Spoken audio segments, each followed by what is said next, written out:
Urdu audio books .com پر آپ سن رہے ہیں سیرت سرور عالم صلی اللہ علیہ وآلہ وسلم، جلد سوئم، تالیف مولانا سید ابو الاعلیٰ مودودی، آواز وجیح احمد صدیقی، پروڈیوسر اظہر نیاز۔ باب 8، تحویل قبلہ اور صوم رمضان۔ اسلامی دعوت ہجرت کے بعد جن نئے مراحل سے گزر رہی تھی، ان کے پیش نظر مسلسل نئے احکام جاری کیے جا رہے تھے۔ سن 2 ہجری کے وسط میں یکے بعد دیگرے 2 نئے احکام نازل ہوئے۔ اول تحویل قبلہ، دوم فرضیت صوم رمضان۔ تحویل قبلہ۔ نبی صلی اللہ علیہ وآلہ وسلم ہجرت کے بعد مدینہ طیبہ میں 16 یا 17 مہینے تک بیت المقدس کی طرف رخ کر کے نماز پڑھتے رہے۔ پھر کعبے کی طرف منہ کر کے نماز پڑھنے کا حکم آیا۔ یہ حکم رجب یا شعبان سن 2 ہجری میں نازل ہوا۔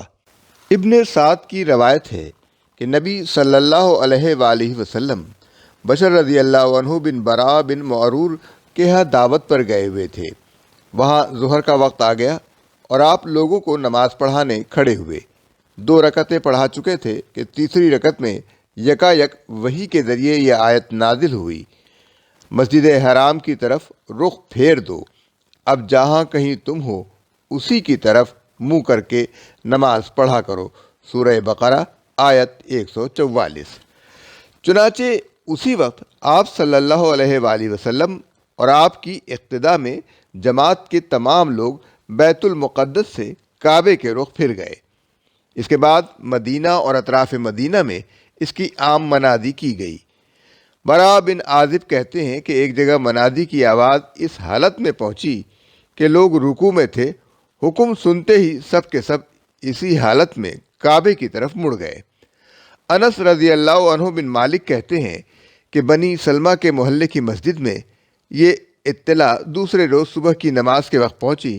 لوگ 1 رکعت پڑھ چکے تھے، ان کے کانوں میں آواز پڑی: خبردار رہو، قبلہ بدل کر کعبے کی طرف کر دیا گیا ہے۔ یہ سنتے ہی پوری جماعت نے اپنا رخ بدل دیا۔ خیال رہے کہ بیت المقدس مدینے سے عین شمال میں ہے اور کعبہ بالکل جنوب میں۔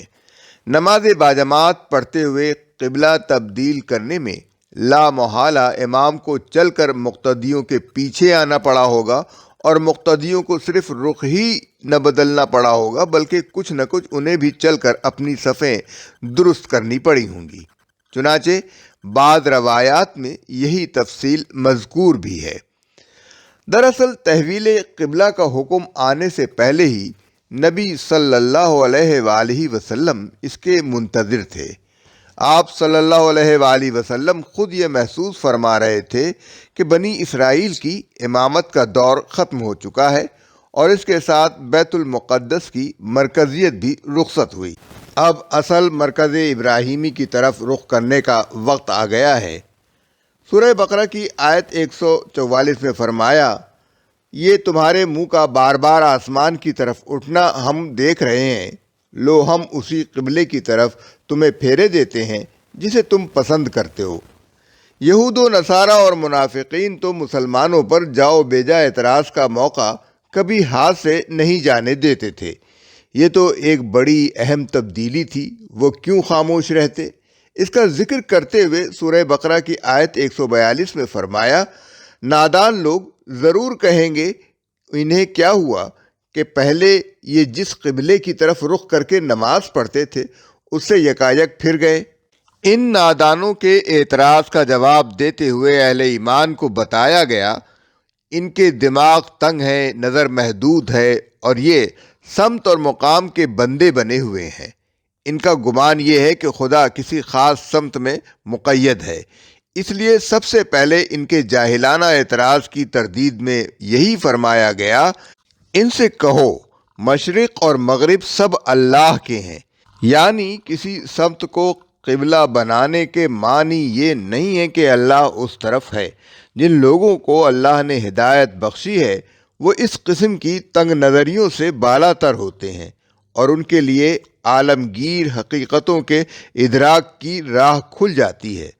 سورہ البقرہ ہی میں مزید وضاحت فرمائی، مشرق اور مغرب سب اللہ کے ہیں، جس طرف بھی تم رخ کرو گے اسی طرف اللہ کا رخ ہے، اللہ بڑی وسعت والا اور سب کچھ جاننے والا ہے۔ آیت 115۔ کعبے کی طرف رخ کرنے کا مطلب یہ نہیں ہے کہ آدمی خواہ دنیا کے کسی کونے میں ہو اسے بالکل ناک کی سیدھ میں کعبے کی طرف رخ کرنا چاہیے۔ ظاہر ہے ایسا کرنا ہر وقت ہر شخص کے لیے ہر جگہ مشکل ہے، اسی لیے کعبے کی طرف منہ کرنے کا حکم دیا گیا ہے، نہ کہ کعبے کی سیدھ میں۔ قرآن کی روح سے ہم اس بات کے لیے ضرور مکلف ہیں کہ حتی الامکان صحیح سمت کعبہ کی تحقیق کریں، مگر اس بات پر مکلف نہیں ہیں کہ ضرور بالکل ہی صحیح سمت معلوم کر لیں۔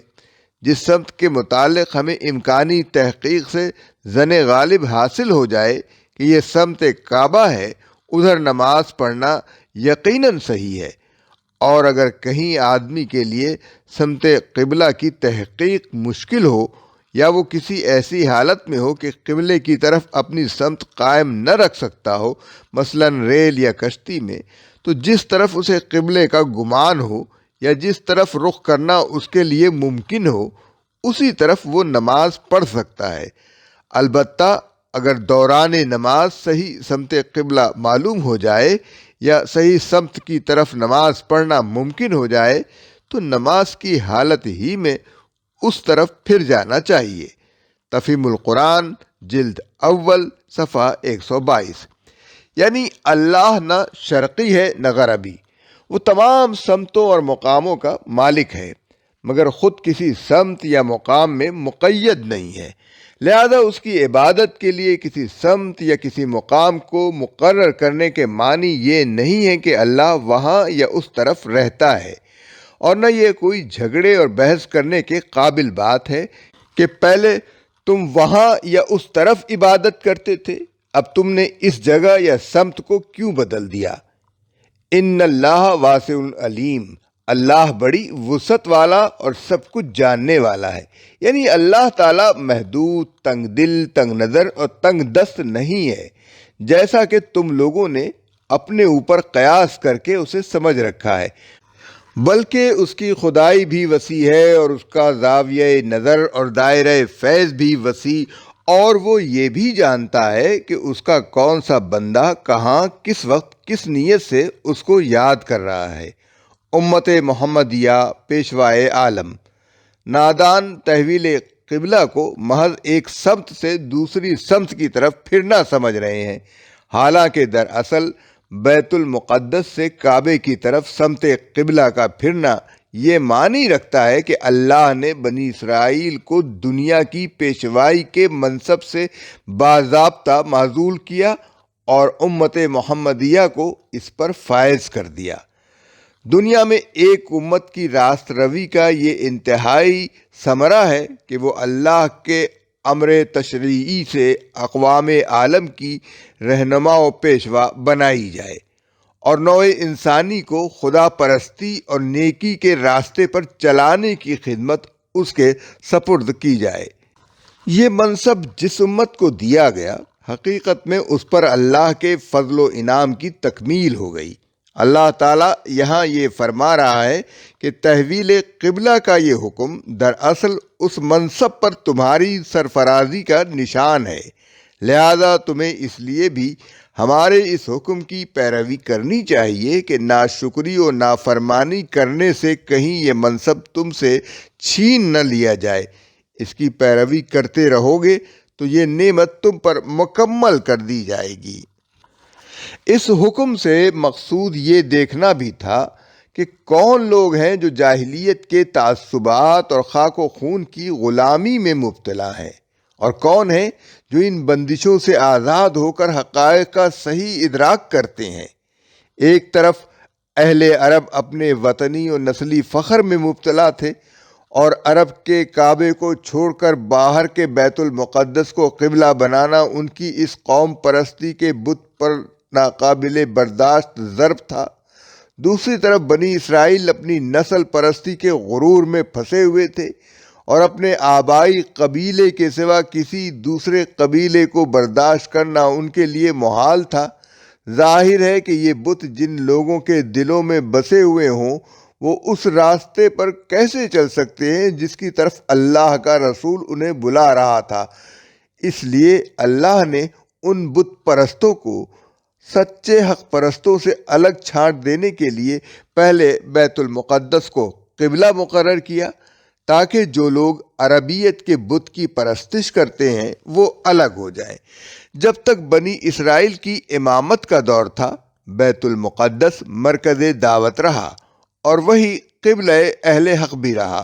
خود نبی عربی صلی اللہ علیہ وآلہ وسلم اور آپ کے پیرو بھی اس وقت تک بیت المقدس ہی کو قبلہ بنائے رہے، مگر جب بنی اسرائیل اس منصب سے باضابطہ معزول کر دیے گئے تو بیت المقدس کی مرکزیت آپ سے آپ ختم ہو گئی۔ تبدیل امامت کا اعلان ہونے کے ساتھ ہی قدرتی طور پر تحویل قبلہ کا اعلان ہونا بھی ضروری تھا۔ یوں بیت المقدس کو چھوڑ کر کعبے کو قبلہ بنایا تاکہ جو اسرائیلیت کے پرستار ہیں وہ بھی الگ ہو جائیں۔ اسی طرح صرف وہ لوگ رسول اللہ صلی اللہ علیہ وآلہ وسلم کے ساتھ رہ گئے جو کسی بت کے پرستار نہ تھے، محض خدا کے پرستار تھے۔ اتنی بڑی تبدیلی کو قبول کرنا ما سوا مومنین مخلصین کے آسان نہ تھا۔ سورہ البقرہ میں فرمایا، یہ معاملہ تھا تو بڑا سخت، مگر ان لوگوں کے لیے کچھ بھی سخت ثابت نہ ہوا جو اللہ کی ہدایت سے فیضیاب تھے۔ سورہ البقرہ آیت 143۔ اسی سلسلے میں سورہ البقرہ میں فرمایا، پس تم بھلائیوں کی طرف سبقت کرو، آیت 148۔ مطلب یہ ہے کہ نماز جسے پڑھنی ہوگی اسے بہرحال کسی نہ کسی سمت کی طرف تو رخ کرنا ہی ہوگا، مگر اصل چیز وہ رخ نہیں ہے جس طرف تم مڑتے ہو، بلکہ اصل چیز وہ بھلائیاں ہیں جنہیں حاصل کرنے کے لیے تم نماز پڑھتے ہو۔ لہذا سمت اور مقام کی بحث میں پڑھنے کے بجائے تمہیں فکر بھلائیوں کے حصول ہی کی ہونی چاہیے۔ فرضیت صیام رمضان۔ تحویل قبلہ کا حکم آ جانے کے بعد بالکل قریبی زمانے میں رمضان المبارک کے پورے مہینے کے روزے فرض کر دیے گئے۔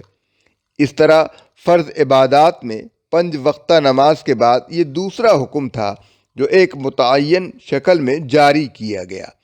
سورہ البقرہ میں ارشاد ہوا، اے ایمان لانے والو، تم پر روزے فرض کر دیے گئے ہیں جس طرح تم سے پہلے انبیاء کے پیرووں پر فرض کیے گئے تھے۔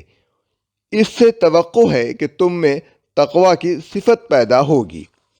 واضح رہے کہ اسلام کے اکثر احکام کی طرح روزے کی فرضیت بھی بتدریج عائد کی گئی ہے۔ نبی صلی اللہ علیہ وآلہ وسلم نے ابتدا میں مسلمانوں کو صرف ہر مہینے 3 دن کے روزے رکھنے کی ہدایت فرمائی تھی، مگر یہ روزے فرض نہ تھے۔ پھر سن 2 ہجری میں رمضان کے روزوں کا یہ حکم قرآن میں نازل ہوا، مگر اس میں اتنی رعایت رکھی گئی کہ جو لوگ روزے کو برداشت کرنے کی طاقت رکھتے ہوں اور پھر بھی روزہ نہ رکھیں، وہ ہر روزے کے بدلے ایک مسکین کو کھانا کھلا دیا کریں۔ بعد میں دوسرا حکم نازل ہوا اور یہ عام رعایت منسوخ کر دی گئی، لیکن مریض اور مسافر اور حاملہ یا دودھ پلانے والی عورت اور ایسے بوڑھے لوگوں کے لیے جن میں روزے کی طاقت نہ ہو، اس رعایت کو بدستور قائم رہنے دیا گیا، اور انہیں حکم دیا گیا کہ بعد میں جب عذر باقی نہ رہے تو قضا کے اتنے روزے رکھ لیں جتنے رمضان میں ان سے چھوٹ گئے تھے۔ اسی تسلسل میں یہ بھی فرمایا، جو کوئی اپنی خوشی سے کچھ زیادہ بھلائی کرے تو یہ اس کے لیے بہتر ہے۔ خوشی سے کچھ زیادہ سے مراد ہے کہ ایک سے زیادہ آدمیوں کو کھانا کھلائے، یا یہ کہ روزہ بھی رکھے اور مسکین کو کھانا بھی کھلائے۔ سورہ البقرہ آیت 184۔ اس کے 1 سال بعد ماہ سیام کے بارے میں مزید آیات نازل ہوئیں۔ شہر رمضان الذی انزل فیہ القرآن ھدی للناس وبینات من الھدی والفرقان فمن شہد منکم الشہر فلیصمہ۔ سورہ البقرہ آیت 185۔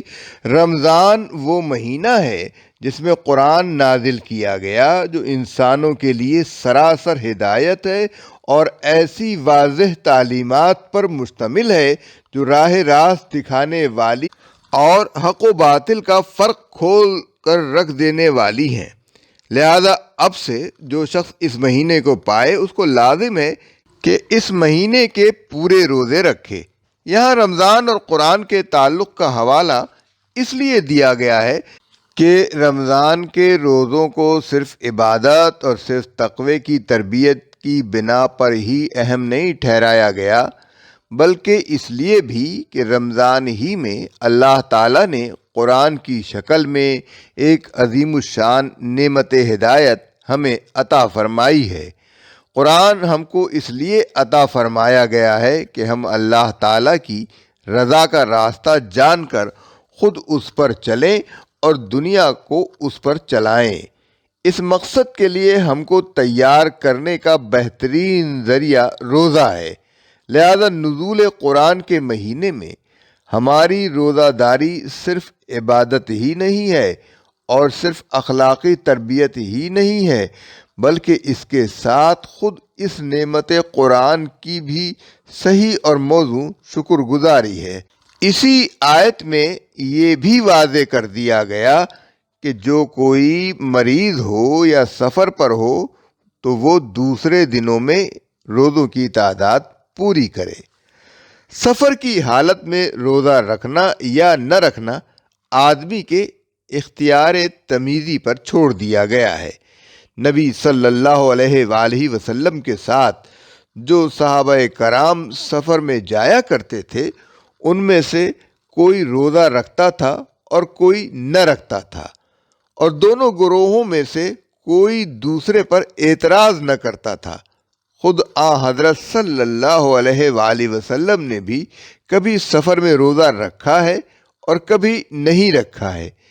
ایک سفر کے موقع پر ایک شخص بدحال ہو کر گر گیا اور اس کے گرد لوگ جمع ہو گئے۔ نبی صلی اللہ علیہ وآلہ وسلم نے یہ حال دیکھ کر دریافت فرمایا، کیا معاملہ ہے؟ عرض کیا گیا، روزے سے ہے۔ فرمایا، یہ نیکی نہیں ہے۔ جنگ کے موقع پر تو آپ صلی اللہ علیہ وآلہ وسلم حکماً روزے سے روک دیا کرتے تھے تاکہ دشمن سے لڑنے میں کمزوری لاحق نہ ہو۔ حضرت عمر رضی اللہ تعالیٰ عنہ کی روایت ہے کہ ہم نبی صلی اللہ علیہ وآلہ وسلم کے ساتھ 2 مرتبہ رمضان میں جنگ پر گئے، پہلی مرتبہ جنگ بدر میں اور آخری مرتبہ فتح مکہ کے موقع پر، اور دونوں مرتبہ ہم نے روزے چھوڑ دیے۔ ابن عمر کا بیان ہے کہ فتح مکہ کے موقع پر حضور صلی اللہ علیہ وآلہ وسلم نے فرما دیا تھا کہ انہو یوم القتال فافطروا۔ دوسری روایات میں یہ الفاظ ہیں، یعنی دشمن سے مقابلہ درپیش ہے، روزے چھوڑ دو تاکہ تمہیں لڑنے کی قوت حاصل ہو۔ عام سفر کے معاملے میں یہ بات کہ کتنی مسافت کے سفر پر روزہ چھوڑا جا سکتا ہے حضور صلی اللہ علیہ وآلہ وسلم کے کسی ارشاد سے واضح نہیں ہوتی، اور صحابہ کرام کا عمل اس باب میں مختلف ہے۔ صحیح یہ ہے کہ جس مسافت پر عرف عام میں سفر کا اطلاق ہوتا ہے اور جس میں مسافرانہ حالت انسان پر طاری ہوتی ہے وہ افطار کے لیے کافی ہے۔ یہ امر متفق علیہ ہے کہ جس روز آدمی سفر کی ابتدا کر رہا ہو اس دن کا روزہ افطار کر لینے کا اسے اختیار ہے، چاہے تو گھر سے کھانا کھا کر چلے اور چاہے تو گھر سے نکلتے ہی کھا لے۔ دونوں عمل صحابہ کرام سے ثابت ہیں۔ یہ امر کہ اگر کسی شہر پر دشمن کا حملہ ہو تو کیا لوگ مقیم ہونے کے باوجود جہاد کی خاطر روزہ چھوڑ سکتے ہیں؟ علماء کے درمیان مختلف فی ہے۔ بعض علماء اس کی اجازت نہیں دیتے، مگر علامہ ابن تیمیہ نے نہایت قوی دلائل کے ساتھ فتویٰ دیا تھا کہ ایسا کرنا بالکل جائز ہے۔ روزے کی حد طلوع فجر سے لے کر غروب آفتاب تک مقرر کر دی گئی ہے، اور غروب آفتاب سے طلوع فجر تک رات بھر کھانے پینے اور مباشرت کرنے کے لیے آزادی دے دی گئی۔ اس کے ساتھ نبی صلی اللہ علیہ وآلہ وسلم نے سحری کا قاعدہ مقرر فرما دیا تاکہ طلوع فجر سے عین پہلے آدمی اچھی طرح کھا پی لے۔ دراصل اسلام نے اپنی عبادات کے لیے اوقات کا وہ معیار مقرر کیا ہے جس سے دنیا میں ہر وقت ہر مرتبہ تمدن کے لوگ ہر جگہ اوقات کی تعین کر سکیں۔ وہ گھڑیوں کے لحاظ سے وقت مقرر کرنے کے بجائے ان آثار کے لحاظ سے وقت مقرر کرتا ہے جو آفاق میں نمایاں نظر آتے ہیں۔ مگر نادان لوگ اس طریقے توقیت پر عموماً یہ اعتراض کرتے ہیں کہ قطبین کے قریب جہاں رات اور دن کئی کئی مہینوں کے ہوتے ہیں، اوقات کی یہ تعین کیسے چل سکے گی؟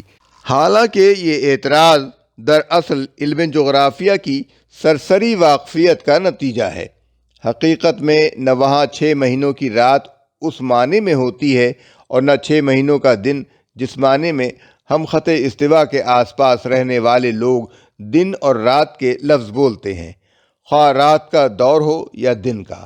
بہرحال صبح و شام کے آثار وہاں بھی پوری باقاعدگی کے ساتھ افق پر نمایاں ہوتے ہیں، اور انہی کے لحاظ سے وہاں کے لوگ ہماری طرح اپنے سونے، جاگنے اور کام کرنے اور تفریح کرنے کے اوقات مقرر کرتے ہیں۔ جب گھڑیوں کا رواج عام نہ تھا تب بھی فن لینڈ، ناروے اور گرین لینڈ وغیرہ ملکوں کے لوگ اپنے اوقات معلوم کرتے ہی تھے، اور اس کا ذریعہ یہی افق کے آثار تھے۔ لہذا جس طرح دوسرے تمام معاملات میں یہ آثار ان کے لیے تعیین اوقات کا کام دیتے ہیں، اسی طرح نماز اور سحر و افطار کے معاملے میں بھی دے سکتے ہیں۔